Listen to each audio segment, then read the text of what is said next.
दे धडक बेधडक आपल्या परिसरातील ताज्या घडामोडी, घटना, समस्या, विविध क्षेत्रातील सर्वदूर बातम्या पाहण्यासाठी लोकशक्ती लाईव्ह न्यूज चॅनलला सबस्क्राईब करा आणि नोटिफिकेशन मिळवण्यासाठी बेल आयकॉनला प्रेस करा. उद्धव बाळासाहेब ठाकरे यांच्या नेतृत्वाखालील पक्षातील 6 खासदार शिवसेनेत प्रवेश करण्याचा निर्णय घेत असून त्यांच्या या निर्णयामागे उपमुख्यमंत्री एकनाथ शिंदे यांचे प्रभावी नेतृत्व, विकासाभिमुख कार्यपद्धती आणि सर्वसामान्य जनतेप्रती असलेली बांधिलकी हेच प्रमुख कारण असल्याचे प्रतिपादन राज्याचे मंत्री भरतशेठ गोगावले यांनी केले. या घडामोडींचे संपूर्ण श्रेय एकनाथ शिंदे यांनाच जाते असेही त्यांनी स्पष्ट केले. यावेळी गोगावले यांनी राज्यातील अनियमित पावसामुळे शेतकऱ्यांपुढे दुबार पेरणीचे संकट निर्माण होण्याची शक्यता व्यक्त केली. अशा परिस्थितीत महायुती सरकार शेतकऱ्यांच्या पाठीशी खंबीरपणे उभे राहील आणि आवश्यक ती सर्व मदत उपलब्ध करून देईल अशी ग्वाही त्यांनी दिली.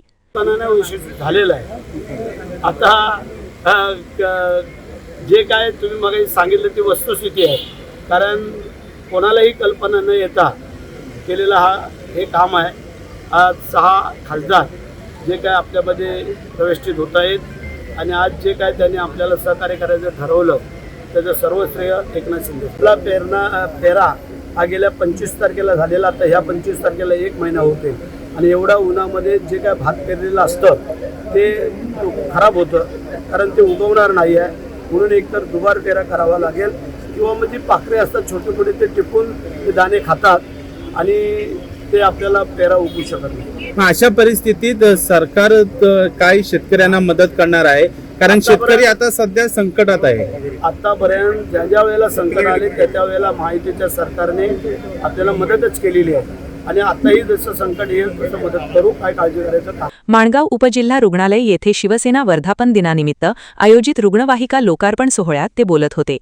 यावेळी महाराष्ट्र कोर कमिटी सदस्य विकास गोगावले, माणगाव पंचायत समितीचे सभापती विलास शिंदे, युवासेना जिल्हाप्रमुख विपुल उभारे, तालुकाप्रमुख महेंद्र मानकर, डॉ परेश उभारे, नितीन दसवते, डॉ संतोष कामेरकर, जिल्हा परिषद सदस्य दिनेश हरवंडकर, राजाभाऊ रणपिसे तसेच शिवसेना, युवासेना, महिला आघाडीचे पदाधिकारी, कार्यकर्ते आणि नागरिक मोठ्या संख्येने उपस्थित होते.